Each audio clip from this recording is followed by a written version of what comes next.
for tuning in again. Tonight we have something really good, a hot topic in the news this week. But he's been charged with crime. This is a show where I try to educate real stories.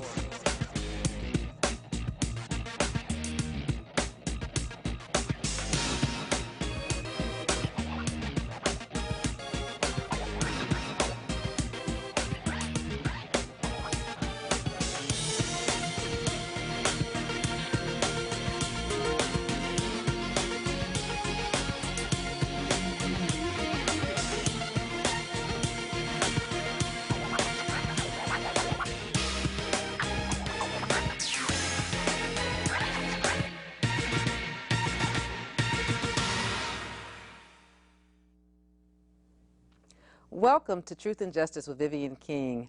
Thank you for watching again this week. I have another exciting show planned for you tonight. The purpose of my show is to educate the community about the criminal justice system from the top to the bottom. And I'm glad to say tonight I have someone at the top. Scraping the bottom. Mr. Ray Hill. Mr. Ray Hill was a great co-host a few weeks ago, and he's come tonight to tell his story as an ex-con. So I'm excited to learn a lot from Mr. Hill tonight, and I welcome your call-ins. Please call in whenever you like and ask Mr. Hill or me a question at 713-807-1794. So let's just jump right into it, Ray, and tell us what you want to tell us about your story. Well, when I came out of high school, I was this gay guy, and I had come out of the closet at Galena Park High School. I had no idea how much it cost to be gay. What year was that? 1958 is when I came out. 1959, I graduated from Galena Park High School, and I never went back in the closet. It was always open and out. And so I came into town thinking that I could probably, a high school athlete, play football, probably do well selling my body at premium prices, and that didn't work out. Why didn't it work I gave out? too much product away. I would make dates with people who had shortchanged me or didn't refuse to pay me at all, and so that wasn't working out, so I had to find another way to make a living. And being gay was expensive.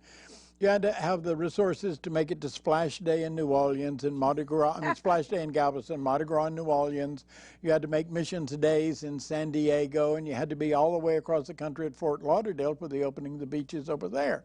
So traveling around, travel expenses were high, and so I tried working for I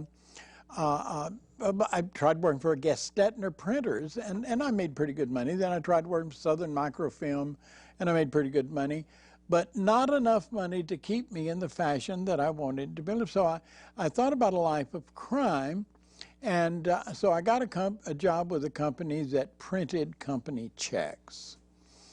So I had all of my samples. I had a closet full of company checks. So I said, well, why don't I just fill these out, cash them, and get money?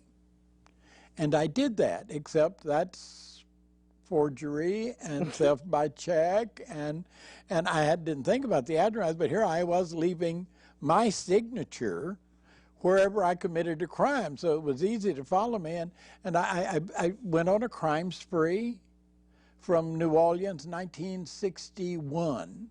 I went on a crime spree from New Orleans, across Texas, New Mexico, Arizona, Southern Nevada, and California, and wound up in San Diego County Jail charged with fraud. Wow. And so at that time, here's the age part, Sheriff Buster Kern is the sheriff of Harris County, and he sent Marvin Zindler to come pick me up. Wow. Marvin Zindler worked for the Sheriff's Department as a paid by time and distance deputy. They wanted to keep him out of Zindler's clothing store because he wasn't good for business. So Marvin came all the way to San Diego to pick me up. He picked me up in San Diego County Jail. And at the time, if you had to go to jail, San Diego, there were worse places. And elsewhere in the jail, they separated the old people from the young people, the experienced criminal from the greenhorns. But in the gay wing, everybody was together. There wasn't any separation. It was all of us. It was blacks and Hispanics and old criminals and young people who just had their own culture. In the gay wing, which was the penthouse floor of the San Diego County Jail, we could look out the window where there was a nice ocean breeze and see people sunbathing on the beach. So there were worse places to be. And so Marvin came in dressed in a country and western cut sport coat with a badge and a belt buckle big enough to cook breakfast in.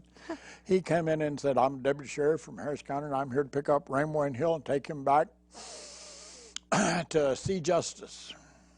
And so he put me in handcuffs and leg irons, and they run chains, big leather belt and chains. I looked like an extra in a Marquis de Sade movie, actually. And they went out, and I got in the back of that Harris County unmarked Ford car, and he went tearing out into traffic. A man couldn't drive worth it, and it scared me to death. And he forced his way into traffic and started down. Went around the corner from the jail into an unsecured parking lot, and he got out. And he came in. There's no indoor handles on transport cars. Okay. Handles are all on the outside, so the officer can open and close it, but you can't. And he started taking all that stuff off of me. And while he was doing that, he said, "You Raymond Hill's son?" I said, "Yeah." You agreed to this extradition?" I said, "Yeah." "You know you're going back to Harris County to do some serious, they're going to trial you and you could get some serious time?" And I said, "Yeah."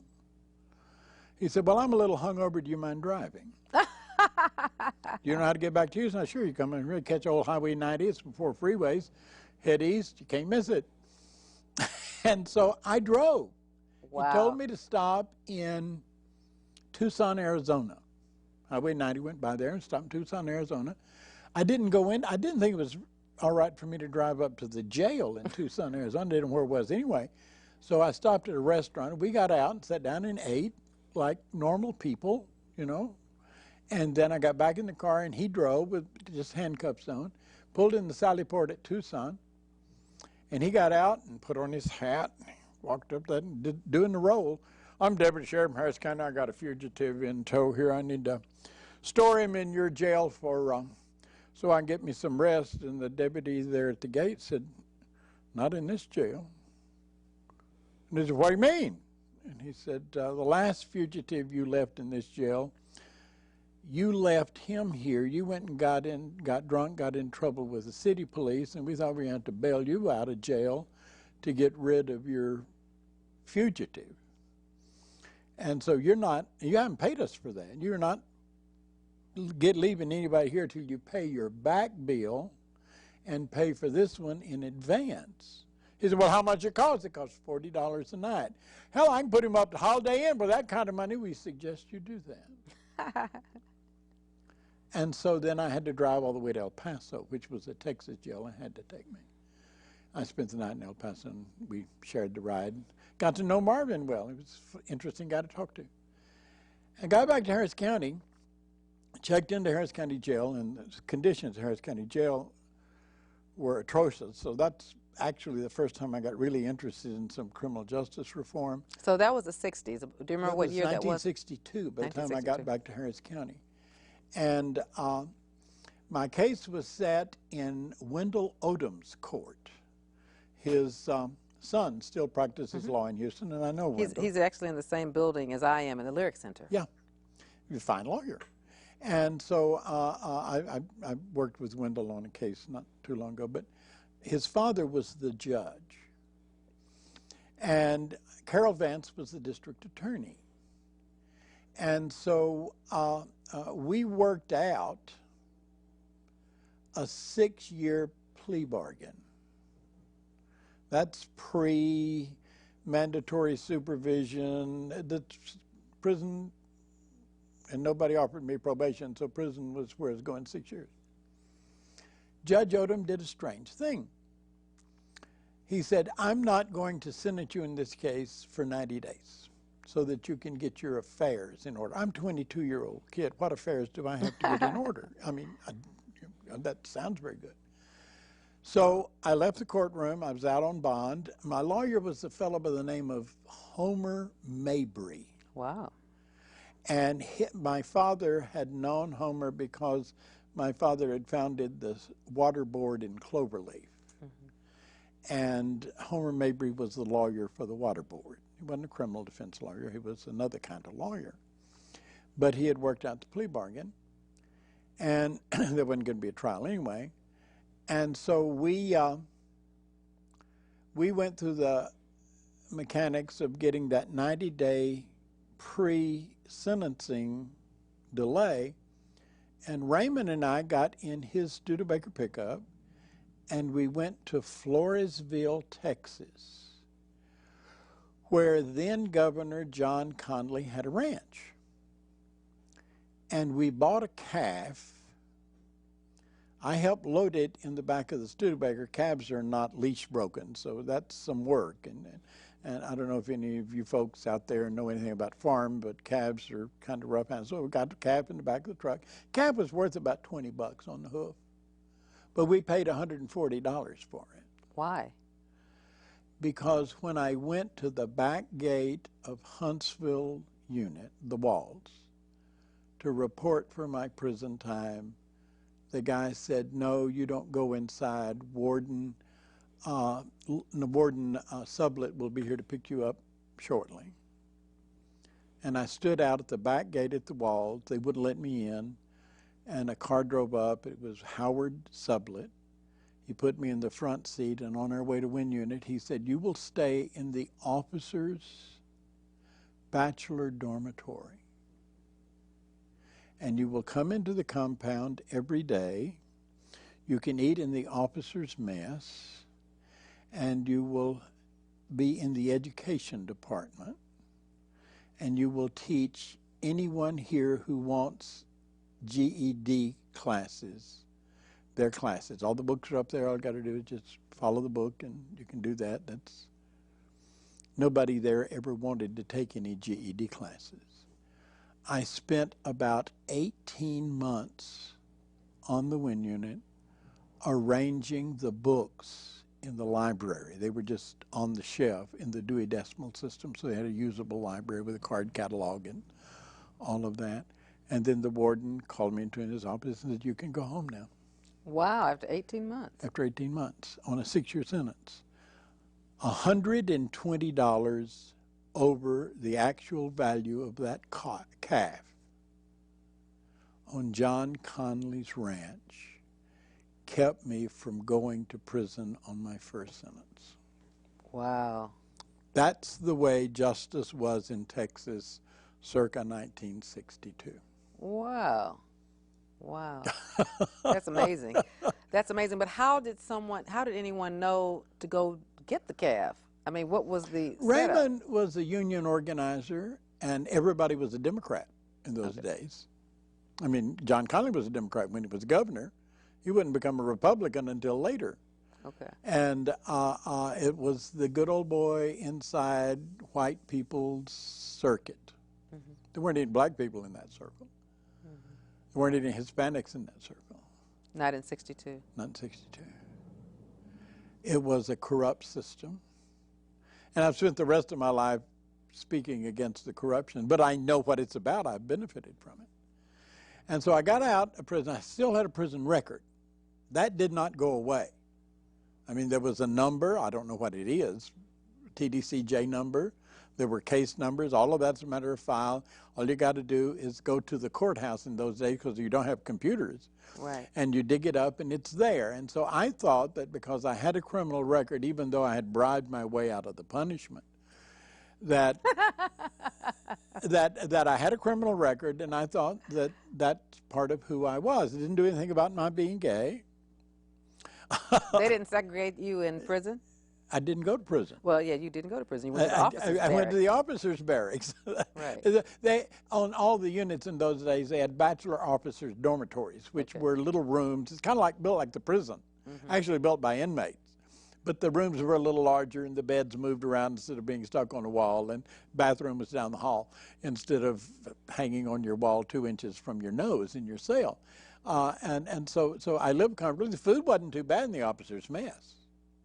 There's an interesting George Vito story. I was having breakfast in the officers' mess one morning, and Dr. George Vito, who was the director of the prison system, came onto the unit to meet the new officers. Now, I didn't get a meeting with him when I came because I was kind of under the rug thing. But the new officers, as they were hired, they'd go to work, and then within a couple of weeks, Dr. Beto would come by and talk to them. Do you mind holding that thought, and let's take a call? Sure. Caller, you're on. Can you hear? Yes, yes. I was calling to actually hear the topic of the show. Okay, the topic of the show is Ray Hill is telling his story. He's an ex-con from the 60s, and he's talking about prison life starting in the 60s, and we're going to come to the present. Wow. Can you hear? Yes, ma'am. Yes, ma'am. Are you watching the show? Actually. Are you watching the show? No, ma'am. No, this is actually my first time actually getting a chance to listen to the show. Okay, so are you listening to it? Huh? Are you able to listen to it? No, ma'am. No, ma'am. Okay. I called in because I thought it was a blog talk show. I thought I would be able to just listen live. Oh, okay. No, you can listen. It streams live, though. You can go to www.hmstv.org, and you can watch it on your Google phone. All right, thank you so much. Okay.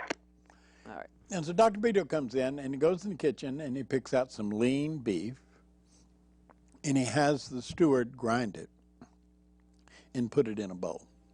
It's raw, ground beef, red. And then he picks out 2 or 3 onions, and he has them dice them very fine. And then they bring the officers in, and Dr. Beto has got this bowl of onions and this bowl of beef. And he's talking to these officers, and everybody will pick up the onions and mix it into part of the beef, not the whole thing, just part of it. And he would eat that with his fingers. Oh, my God. And think about the psychological effect of these officers have been hired to get what they accept as a difficult job. Most of them are students at Sam Houston. And they're interviewing the big boss, and he is eating raw meat with his hands. Of course, that's, if you're from Russia, you understand that's beef tartare, and it's part of the cuisine. And the juices in the onions actually do a good job of cooking the meat and preparing it to be digested in your stomach. But if you're not aware of that science, the boss eating raw meat with his hands is a pretty powerful image for new guys on the staff. That's nasty. Yeah. That's nasty. So when you got out of jail, I guess 18 months after 1962, would have been in 64? Yeah. So what did you do after that? Well, I studied crime. I went to the National the Department of Justice Crime Statistics. And I said, well, if you're going to do this, you should do this like you would do any other career. And I found out that the solve rate for burglaries was about 3%. It's over 20% for robberies. Check cashers were just pushing on 50% because they're doing the same thing I did before. They're leaving their signature where they committed the crime. But burglaries is only about 3% of burglaries actually get solved, and they suspect there's a lot more burglaries than are actually reported. So the statistics are better than that. Now, household burglaries have a higher ratio of being solved than commercial burglaries. Right. Why? Because commercial burglaries generally have insurance that cover the losses.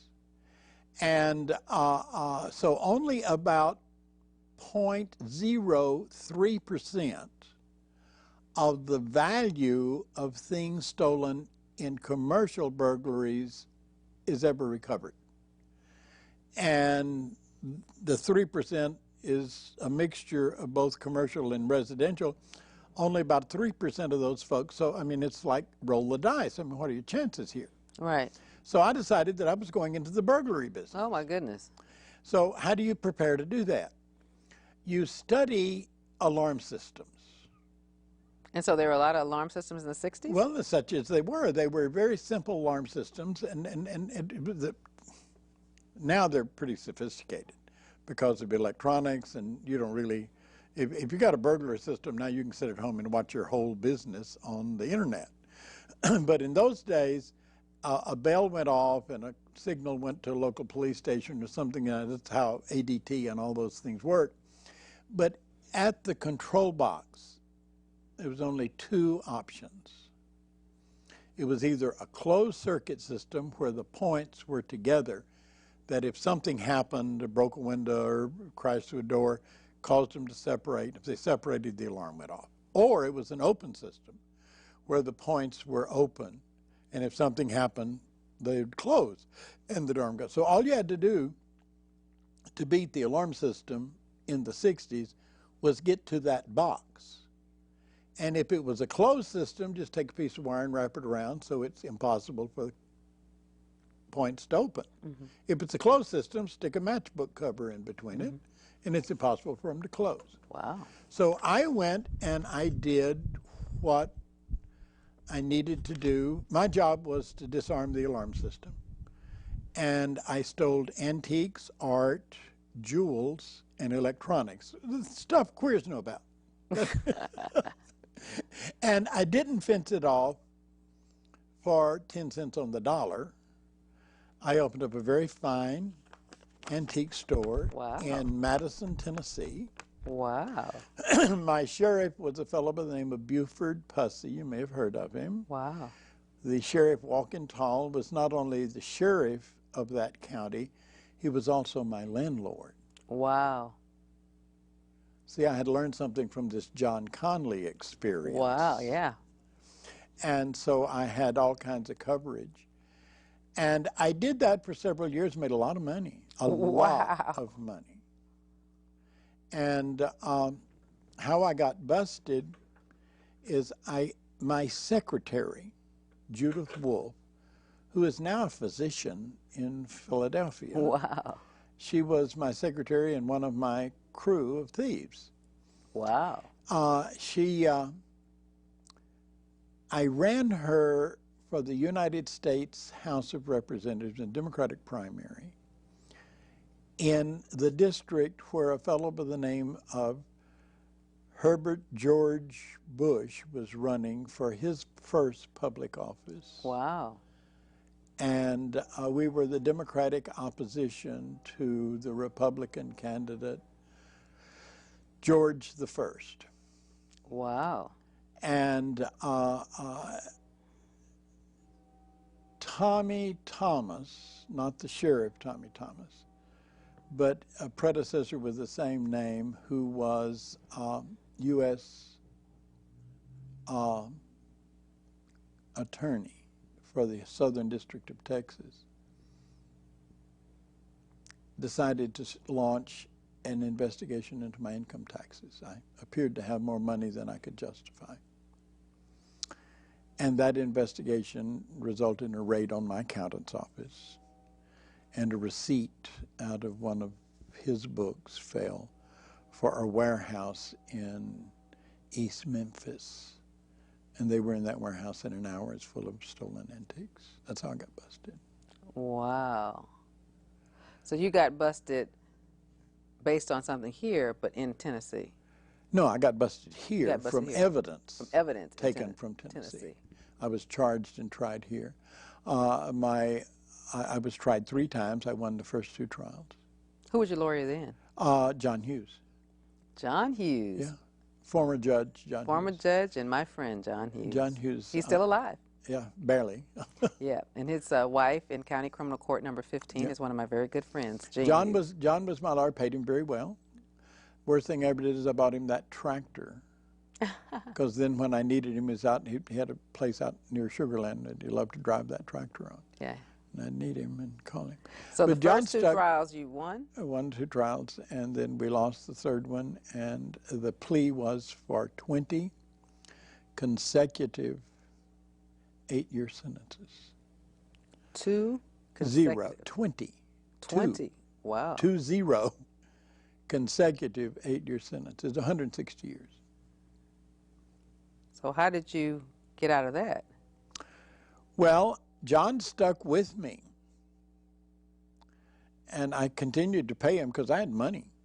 So that's 160 years that you were sentenced to. I was sentenced to Texas prison for 160 years. And that's your 3rd trial? went November, no, the third trial I lost, and we pled for the rest of them. We agreed. No sense in going on with these trials after you lose one. And I shouldn't have lost the third trial.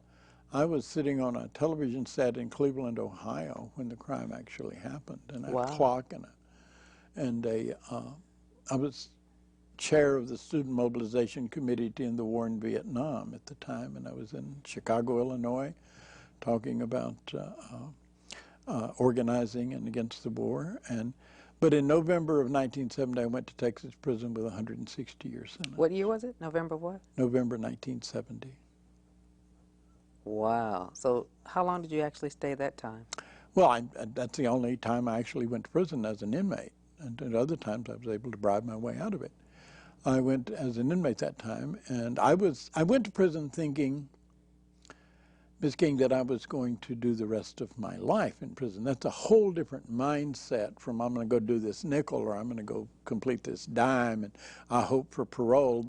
Parole didn't work for a 160 stack sentence like that. So I went down thinking, how do I survive means how do I live here for the rest of my life? And that kind of total immersion, of course, made me a very strong student of prison culture, prison life. I mean, this is where I live. This is the country I live in. Right. So the first time you were at the Walls unit, where were you the second time? No, the first time I was at the Wynn unit, which is not far from the Walls unit. Okay. I surrendered at the Walls unit, I see. But they picked me up and they carried me to the Wynn unit. So where were you the second time? After I got through diagnostic, they sent me through the diagnostic system, and there's a story about going into prison that's... So was there no diagnostics in 1962? I didn't have to go through it. Okay, your bribery just surpassed that. I never went into actual custody in 1962. I see. It was... John Conley was gracious and was able to keep his end of the bargain on that cheap calf. By the way, when we got out, we killed the calf and ate it. Oh my goodness! Oh my goodness! By the time we killed it, it was worth more than 140 bucks we paid for it. Wow. Interesting. It's Texas good old boy system. Right. But the good old boy system wasn't going to work for me when I actually went to prison. Who was the judge the second time? Do you remember? Gosh. I think I was still in the 176. Was it Judge Odom still? No, Odom had moved on to the Texas Court of Criminal Appeals by then. This is 70. I don't know if Odom lived all the way to 70. I don't know. But if he did, he was on the Texas Court of Criminal Appeals. Right. That's where he went next. Yeah, he left. He was appointed by, I believe, Preston Smith to the Texas Court of Criminal Appeals. Okay. And so I'm in the Ramsey unit. And so the first thing, if you actually got to go to prison, the first thing you worry about is how do I survive? You know, how do I not get raped? How do I not get killed? Well, I had that figured out in about a week. Now, I was an openly gay guy in a prison Even culture. back then? Back then. Well, I'd been openly since '59, never went in the closet. And the headlines about my crimes, $4.5 million burglary ring busted, leader refuses to identify co-conspirators, yada, yada, yada. And the Chronicle just beat me to death. Well, we had the Post then, so what did the Post do? The Post didn't do anything. Mrs. Hobby never wrote about my criminal cases. Wow. Until I was convicted. And then there was like a 2-column-inch story. Man gets 150 years for burglary. Did not mention my name until the 5th line. Interesting. Mrs. Hobby did me right. The Chronicle was screaming and yelling. Everett Collier just beat me to death. He was the editor back in those days. So the Chronicle said $4.5 million burglary, 160 years in prison. And see, I was so embarrassed because my friends in Houston were reading that. But in prison, I had no idea that the guys in prison didn't do anything but read about crime in the newspaper. And so they saw this foreign. That fact that I was gay was incidental because prison's full of people who haven't stolen $800 in their lifetime and actually got away with it. And here comes this $4 million high roller who will not identify other people involved, so I'm no snitch. I'm going to prison with the most positive reputation possible. And I get there, and I'm going through diagnostic, and this old convict who's teaching me how to do time, Red Alexander. Red was an old character from Houston. And I'm learning from Red, and of course, most of what he says is bullcrap, extreme, but I'm learning enough to know how to survive this. And we're on our way we take the IQ test, and I max out that because I used to give the IQ test when I taught it to Lane between times of going to prison. And I perpetrated a hoax and taught composition and rhetoric at Newcomb. And so then I go to the manual dexterity test, and Red says, "You don't want to do too well. This is a cotton picking test. Your dexterity, this is to teach you how to, if you do this real well, they put you out in cotton fields." Well, I happen to know that all intelligence grows out of hand-eye coordination. So I decided not to take Red's advice, but max out. So I get assigned from diagnostic to the Ramsey unit as the maintenance bookkeeper. I've got a 160-year sentence. I'm an outside trustee, not under supervision most of the day, because they need a bookkeeper there, and I'm in charge of fixing things in the prison. Well, when you go to prison, and I hope you don't, but if you do, the first thing to remember is that your function is the same as the warden's. You were there to make that institution operate smoothly. Inasmuch as you help that, you will be rewarded. Inasmuch as you hinder that, you will be punished. Now, smoothly has a lot of detailed meanings. You don't want to be a snitch, because snitch doesn't help the operation, because you're telling the warden things that the warden doesn't want to know, because the warden's got to do something about it, and that's not helping the smooth operation of that prison. Right. All right? You don't want to be the gangster, because the gangsters are what they have to be careful about, because they've got to control the potential of violence and all that. The less work you cause the guards and the officials, then the more assistance you are to the smooth operation of the institution. And I train people to do this. I mean, I do that professionally. I train people how to go to prison and survive, and it worked out pretty well. I'm good at it. I even got a curriculum worked up for it. But I figured that out, and I am in a hinge point. I am the guy that kept the lights on, the water running, the doors opening. In prison, opening and closing doors is a big, big deal. I bet. I bet it is. And so it was my job to use inmate labor and coordinate the function of that, make sure that I had enough parts for the heaters so that in the wintertime the heaters would work, enough glass panes to fill the windows that are broken out in the summertime to get some fresh air into those cavities that don't have good circulation. But my job is to maintain the prison unit. And I just did that very well. Wow. And I prospered. And I did that for a while, and we had a hurricane come through, and only the Ramsey of all the units in the Texas Gulf Coast did not have like sewage plant backup and those kind of interruptions, because I kept the water in the tower, and that kept the water pressure. You don't need electricity if you can pump water with tractors. And I'm the first generation of hill males that didn't push a mule through a field for a living. So I know about a lot of farming stuff and how to make plantations, and that's what Texas prisons are, function. And so I did that well, and then the director of prison now, it wasn't George Beto anymore, it's Jim Estelle, came down to Warden Lanier and said, "What the hell's going on here?" Said, "Every one of these other units, I've got inmates up to their waist in human feces, and y'all don't even have a problem. What's going on?" Let's hold that thought and see if we have another call. You've gotten Truth and Justice with Vivian King. Is there a comment? Hi, Vivian. This is Gwen Jackson. How are you? Good. How are you? Thanks for calling, Gwen Jackson. Hi. I want to ask your guest a couple of questions. I saw him and heard him on a couple of previous shows, and enjoyed the information.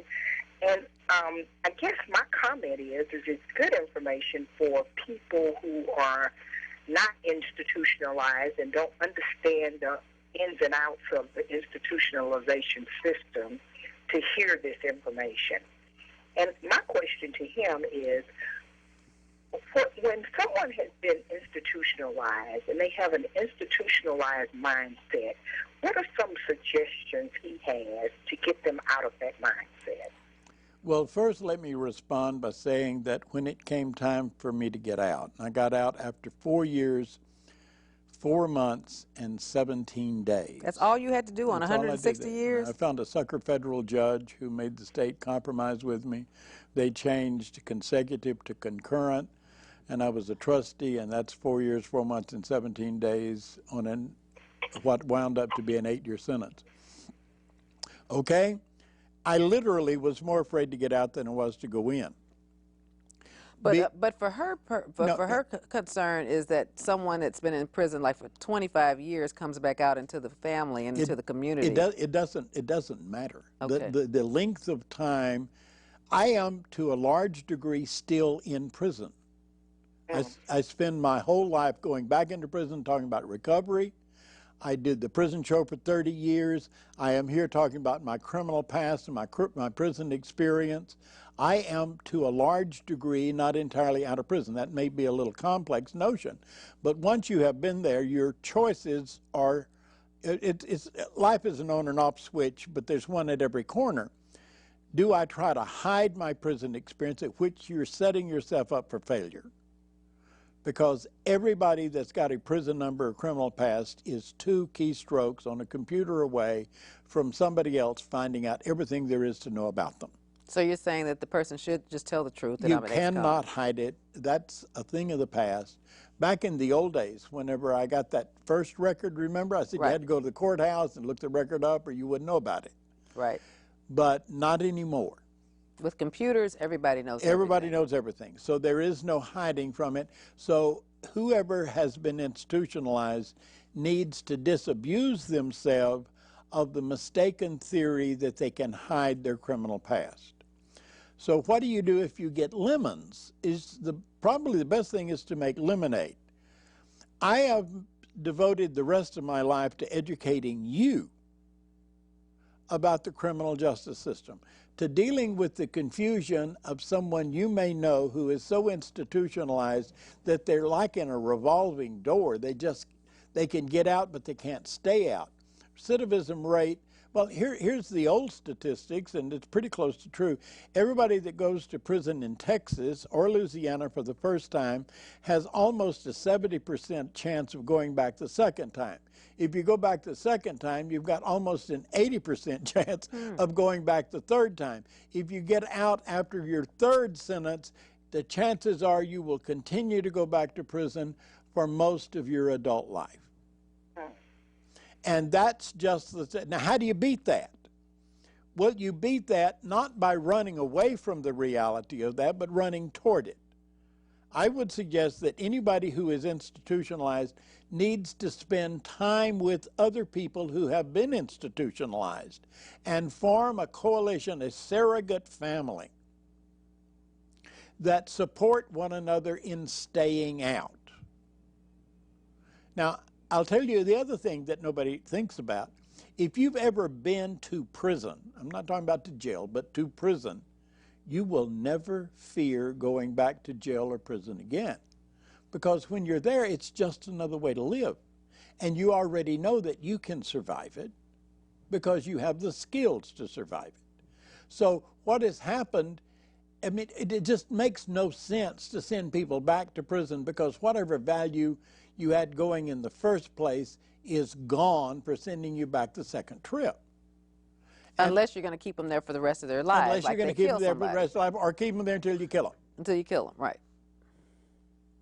Does that help? That is some valuable information. I thank you for that. I wonder, are there, I know Mr. Hill does a lot of prison ministry and... Don't call him ministry. Well, what do you call it? I'm the most secular person in the world. Okay, well, let's not say that. He does a lot of prison volunteer work. Yep. And he also earns a living teaching people how to do their time? Well, you don't earn a living, but I make extra money that way. He makes extra money that way.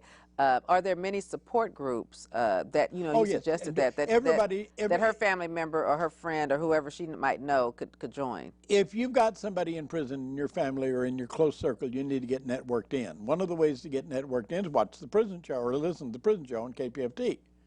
But then there is TIFA, Texas Inmate Families Association. There's CURE, the Texas Prison Reform Group, Texas CURE, which is in a national network of organizations seeking prison reform. There's any number of websites and things to get networked in, and if you go to any of them, they're networked in with the rest of them. No one needs to go through you have no idea what a valuable service can be provided if a mother who has a son in prison or subject to go back to prison just gives me a call, and suddenly she is not alone. And those of us who are in that kind of work care, we're gearing up to fight the privatization of Texas prisons in the next Texas legislature.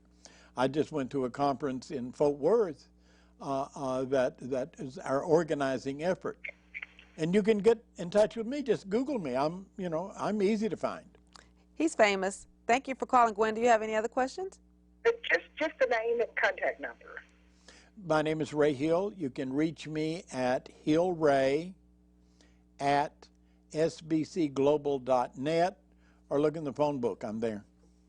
Okay. Thank you. Thank you, ma'am. Thank you for calling. Bye-bye. Bye-bye. No, families do not have to go with this. My mother, Frankie, and let me tell you, I am the one queer ex-convict you will meet in your life who grew up to be who his mother intended him to be. Okay, that's great. Frankie never stopped saying my son in all capital letters. And she was so proud of the work I did with the prison show and the work I do doing this, because she was desperate for somebody to talk to that understood. That's so important. That's so important to have a support system. That is so important. So let's talk about that some more. You were saying that you did 4 years, 4 months, and 17 days. I walked out a completely free man. No parole, no strings. Nothing. Okay, so you're there. You're the maintenance man.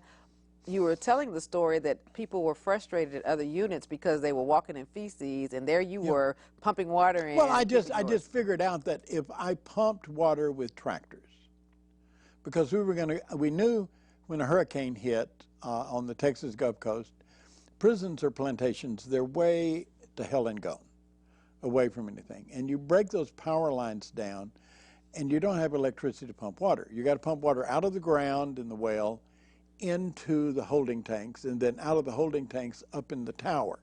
But as long as you can do that, you've got water pressure. I didn't plan on talking about engineering, and I'm an old farmer. My father was a farmer, and I knew that the power takeoff on the side of every tractor they make will pump water if you can get a drive shaft the right length to go to the water pump, which has a power takeoff connection, to the tractor. Keep it full of diesel, keep the engine running, and you're pumping water. I'm sorry to stop you again, but we have another call. Caller, you're on. Thank you for calling Truth and Justice with Vivian King. Hello? Yes, ma'am. I just wanted to make a comment about the fact of why most guys return back to prison. I am a parolee. Yes, sir. And I believe the problem is that they get out and they're still punished. The fact that they're being discriminated against as far as job. You can't get a decent place to live, which is what I'm going through right now. I was convicted of possession of a firearm at 17, and here I am, 38, and I'm still being punished because of the fact that I can't even get a decent place to live because of the fact that I have a felony from back when I was 17 years old. Wow. Are you able to keep a job? Yes, ma'am. I have a job. I've been at my job for 5 years. Well, that's a great track record, and I'm very proud of you for doing that. One of the things I suggest, and Mr. Hill might have another suggestion, but to the guys that I represent, that I help in my 20 years of being in criminal law, is to try to save enough money to buy, I don't know if you're like from Sunnyside or Fifth Ward or from the area. Sometimes we need to stay in our own communities that we grew up in. You might know a house down the street where somebody's died and the crackheads own it. You might could buy it for $30,000 or $40,000.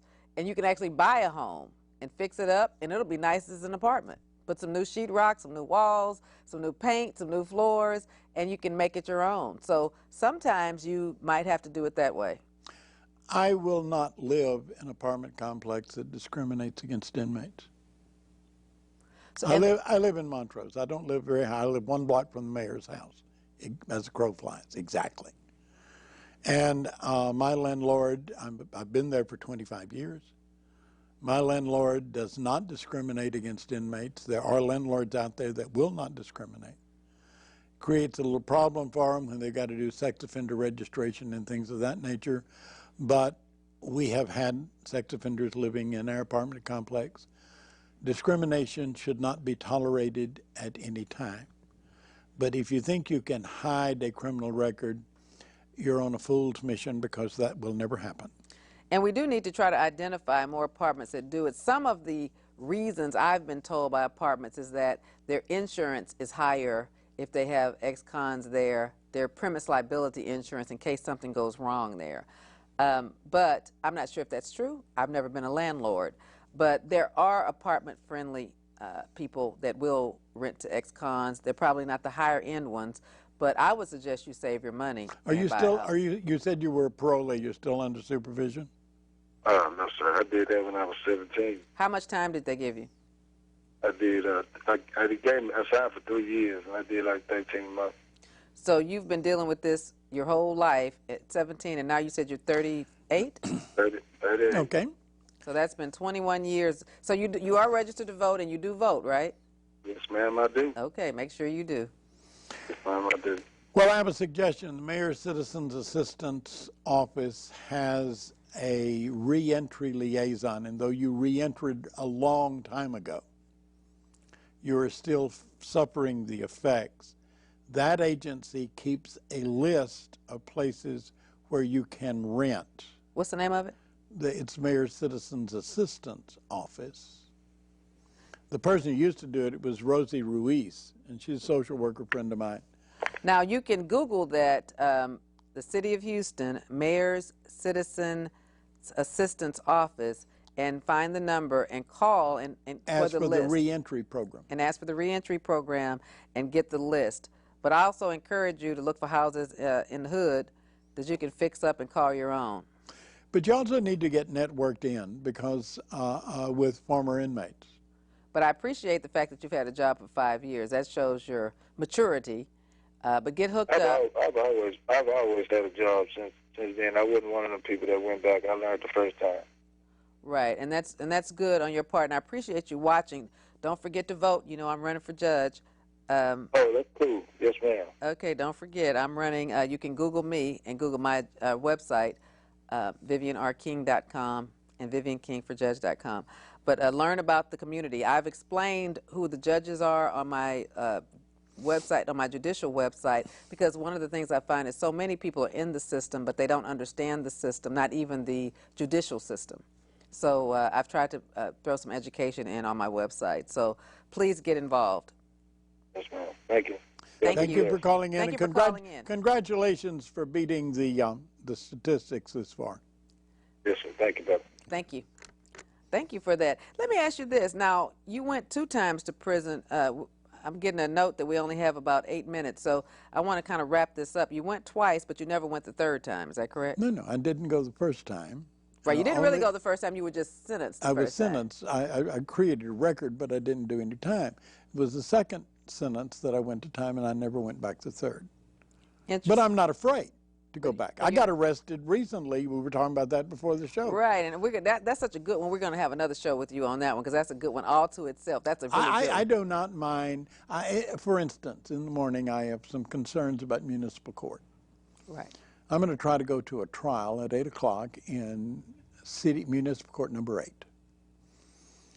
in an absolute false arrest, if they do not let me go into that courtroom to witness that trial, I am subject to get arrested in the courthouse in the morning and go to jail. Now, why wouldn't they let you in, though? You're a citizen. Because the system has failed, and they have judicial processes in closed court circumstances. That's illegal. Of course it's illegal. It is against the very principle. The government code from Roman law, right, before English common law and American constitutional law. City of Houston has decided it's now efficient to do judicial practices in secret. Well, that's illegal, and it's against our Texas and government code. if I get arrested for that, well, call us. Well, I call your office regularly for that sort of thing. You do. Yeah, your lawyer is in and I've got this civil suits against the city backup problem here. Right. It's like that. It's like that when they run out of water pressure, they had to walk in human feces. Well, I'm not willing to walk in human feces. Right. Well, yeah, one of the things that Ray Hill is working on right now is one of his friends was arrested for PI that shouldn't have been arrested because he hadn't had a drink in decades. And some officer thought that he was a danger to himself or others because he shuffled because he was old and disabled and picking up a can, doing some volunteer work in the community. At first I thought it was a beer can. It just seemed logical. It turned out to be a soft drink can. So it's just crazy. And he's disappointed in all the safeguards that used to be there at the city because the city PI is just a Class C. The maximum punishment is a $500 fine. The premise is to take you off the streets because you're a danger to yourself and others, but then to just release you the next day, or you can bond out. His friend is in jail, and he's going to go to municipal court to try to watch the process, but he's afraid that the door is going to be locked. And if it is, I'm going to cause trouble. He's going to cause trouble and get arrested.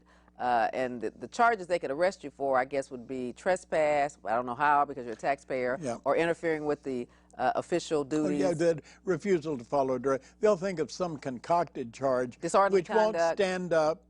You know, when you get arrested, no big deal. Because if you get arrested, there's a court up ahead somewhere. Right. And all of a sudden, they didn't write the Constitution for that cop. They wrote the Constitution to protect you from that cop. Exactly.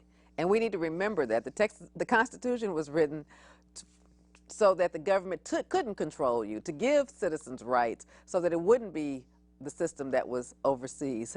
But we've changed our system so much now we forget that. It's to protect you from the government. One of the things I say when I'm in a real contentious jury trial is be suspicious of your government. Because basically that's the way it was written. Absolutely. It was written for you as the jurors, you as the citizens, to be suspicious of your government. But then if your government proves the case beyond a reasonable doubt, then you find someone guilty. But you start with a suspicion of the government, not trusting the government, and make them prove their trust to you and their honesty to you. And I'm happy to have watchdogs like Ray Hill that are watching even the simplest of cases, municipal court, making sure those doors stay open as our Texas government code requires that all trials are in public, not in secret. And they already have a judicial process that my friend has been through, and that's called the judge in a box. It's the judge is on a video screen, and the defendant is still in the cell block, standing on 2 footprints on the floor, looking there, not understanding the process. He was arraigned in that way.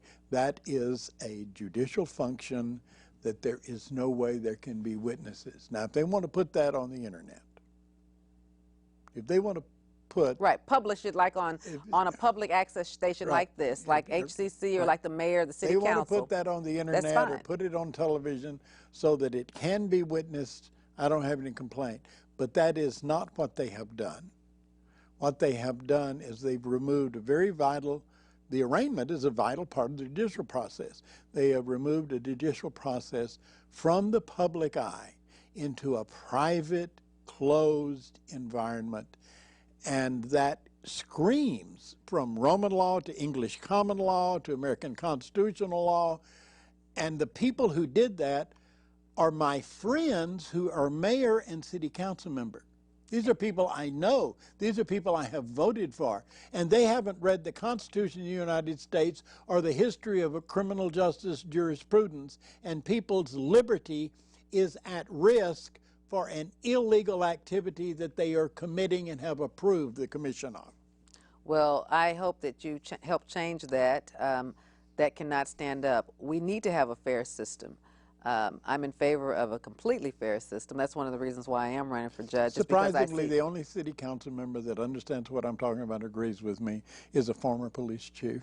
Right, and that's Chief Bradford. So you would think that he would be on the side of government, but he's actually being suspicious of his government, allowing you to expose what might be wrong with the system and giving you your opportunity to speak openly before City Council next week. Is that correct? You're going to speak next week? Well, I'm going to go to City Council next week. You'll see, not 17, look at Channel 16 at City Council meeting next week, because they've got to be called to task. We've got to start a process to correct the mistakes and the errors that they have made at that table. And it's their responsibility to do that. It's going to, most of them are going to miss it. I'm just going to be an irritant. I'm like a gadfly, horsefly that is irritating. Shoo, go away, right? Shoo, go away. But I'm not going to go away. And this, you say, well, they're just these drunks and street people that, let me tell you, the guy that took my place on the prison show, Anthony Graves, was an ordinary person just like all of you, until he was pulled over one evening, taken to jail, and charged with a homicide he didn't know anything about. Chuck Rosenthal, not one of my favorite legal heroes, said of his case, it's very easy to convict a completely innocent person because they have no idea where we get the story wrong. That kind of callousness. And it's our fault as citizens because we allow DA after DA to get elected without any accountability. Every job that a person has, there's accountability, there's supervision, there are procedures. Oh, no, it's worse than that. But the problem with the elections, especially when they're one party like we have, is that people just stay in office year after year. We don't vote, we don't get involved, and that's one of the reasons why I have this show. Ms. King, it is worse than that because the law, we have had referenda about constitutional, there are so many of them that they have slipped by absolute immunity from prosecution for the worst kind of wrongdoing of police and prosecutors in this state have total immunity. I don't care what they know and how evil what they do, they have immunity from prosecution. Well, we have 1 minute. Do you want to try to wrap something up? I want to say thank you very much, Vivian. I always enjoy coming here talking to you. I have a tendency to tell these old stories and all that because I think people need to hear. I do too. I mean, I love your wealth of information, and I appreciate you coming on a dime tonight. I had a guest that was going to talk about drugs tonight, but he got arrested last night, and Mr. Hill agreed so graciously to come on in and tell his story, and hopefully over the next few months we'll have him come in, hopefully maybe about once a month or once every 2 months, because his last arrest this year in 2012 was very interesting. So we can show the video. Yeah, let's do that. We can show the video. Let's do that. Let's plan it. Nobody's seen it in the media. Yeah, in November we'll do that. We'll set a time in November to show his arrest. Do you think Parole can learn how to do all that? Yeah, and there was a video of the arrest. So let's show that in November. That'll be a very good show, and we can all analyze it. And I want to talk about bonds too, because on your newest case, you made a cash bond, and a lot of my viewers don't understand the difference between a cash bond and a bond from a bondsman. So that it'll be pretrial services. And pretrial services. I always push pretrial services. I was interviewing for pretrial services, which was a done deal when somebody came up and said, Mr. Hill, someone made your bond. Yeah, I saw that. So that'll be great. That'll be great to explain to people out there watching. Thank you for watching another episode of Truth and Justice with Vivian King. Remember, I want to tell your story. So call me, call my office. You can Google me, Vivian King. You can look at the number. It'll be at the end of the credits. But my number is 713-222-2019. And remember, I want to tell your story. Thank you. Thank you for tuning in again. Tonight we have something really good, a hot topic in the news this week. He's been charged with a crime. This is a show where I try to educate real stories.